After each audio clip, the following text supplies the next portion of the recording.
آپ نے ایک رپورٹر سے بات کرتے ہوئے کہا کہ پاکستان میں جو بیسز ہیں وہ دی جا رہی ہیں غیر ملکی جو ہیں ان کو. آج ہم نے یہی سوال منسٹری آف فارن افیئرز میں اسپوکس پرسن سے پوچھا تو انہوں نے کہا کہ بالکل بیس لیس اسپیکولیشنز ہیں.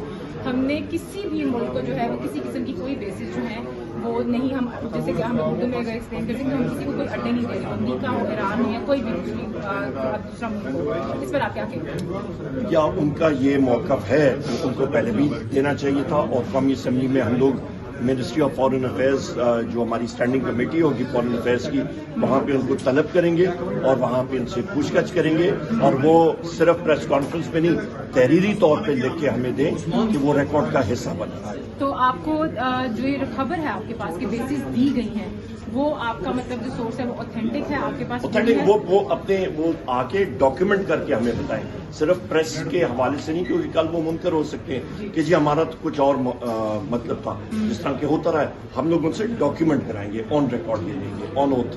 سر, آج پاکستان تحریک انصاف کی جانب سے ایک وائٹ پیپر ایشو کیا گیا ہے جس کو ہم نے پہلے بھی ایک دفعہ جلسے میں دیکھا, جس میں انٹرنیشنل میڈیا کو ثبوتوں کے ساتھ پین ڈرائیو میں ساری چیزیں دی گئی. ابھی اس سے لے کے آپ تک کی وائٹ پیپر ایشو کرنے کا کچھ آپ بتا سکتے ہیں کہ آؤٹ کم کچھ نکلا ہے؟ ہمارے لوگ ٹرائیبیونلز میں گئے ہوئے ہیں. الیکشن کمیشن جس کو اربوں روپے کا بجٹ چارج ایکسپینڈیچر اس کو کہتے ہیں وہ دیا جاتا ہے, اس پہ انہوں نے کسی اپنی جو بنیادی ذمہ داری الیکشن کمیشن کی وہی انہوں نے نہیں پوری کی. اور اس کا ذمہ دار جو ہے وہ چیف الیکشن کمشنر اور اس کی کمیشن کے اراکین ہیں, جو کہ فی الفور مستعفی ہونے چاہیے اور ان کے خلاف چارج شیٹ ہونی چاہیے کہ انہوں نے عوام کی امانت میں خیانت کی ہے. سر, لاسٹ کوشچن جو یوں کہ لاسٹ سیشن میں عطاء اللہ تارڑ صاحب نے کہا کہ 2018 سے لے کے 2020-21-22 تک جو ہے نیشنل ایکشن پلان کی کوئی میٹنگ نہیں بلائی گی پاکستان تحریک انصاف کے دور میں, اور کورٹ کو انٹروین کرنا پڑا. اور اب جو دہشت گردی کے حالات ہیں وہ پنجاب تک پہنچ چکے ہیں, اور ابھی تک پچھلے 48 گھنٹوں میں 3 پولیس آفیسرز کو ٹارگٹ کیا گیا ہے. علی امین گنڈا صاحب نے 2 ہفتے پہلے پریس کانفرنس کی تھی کہ ہمارے پولیس والے کے پی کے شہید ہو رہے ہیں, اس وجہ سے جو ہے وہ دہشت گردی پنجاب تک نہیں پہنچ پا رہی, لیکن اب پہنچ گئی ہے. آپ کیا کہنا چاہیں گے کہ کے پی کی پولیس کو ہمیں جو فنڈز ملتے ہیں وہ جلد از جلد ریلیز کرنے چاہیے, یا پھر پنجاب تک جو ہے یہ لہر جائے گی تو فیڈرل جو ہے وہ؟ دیکھیں, ہم نے تو دہشت گردی کے حوالے سے اپنے خاندان کے لوگوں کے جنازے اٹھا کے تدفین کی ہیں اور قبروں میں ڈالے ہیں. اپنے مطلب بہت قریبی رشتہ داروں کو سوسائڈ اٹیک چلے ہیں.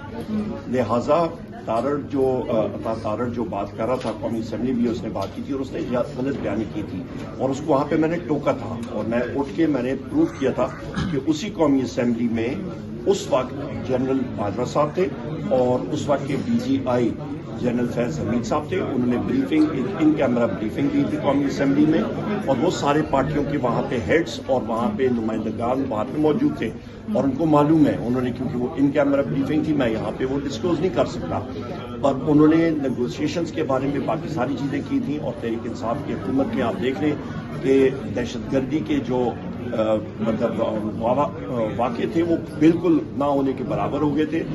اب جو ہے سب سے 2-3 اہم چیزیں ہیں.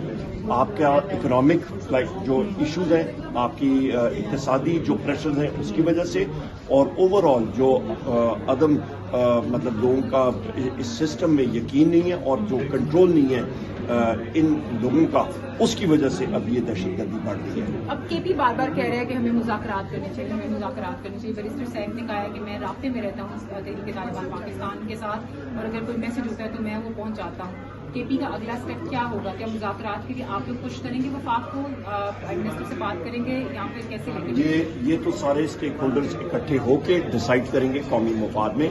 اور جس طرح کے پہلے بھی ملٹری لیڈرشپ بات کرتی تھی کہ ہر ایک عمل کا جو اینڈ ہوتا ہے وہ ہوتا ہے مذاکرات سے. دیکھیں گے کہ مذاکرات کب اور کیسے ہوتے ہیں اور کون اس پہ پہل کرتا ہے, اور لہٰذا ہمیں ملک کی سالمیت کا سب سے پہلے سوچنا ہوگا.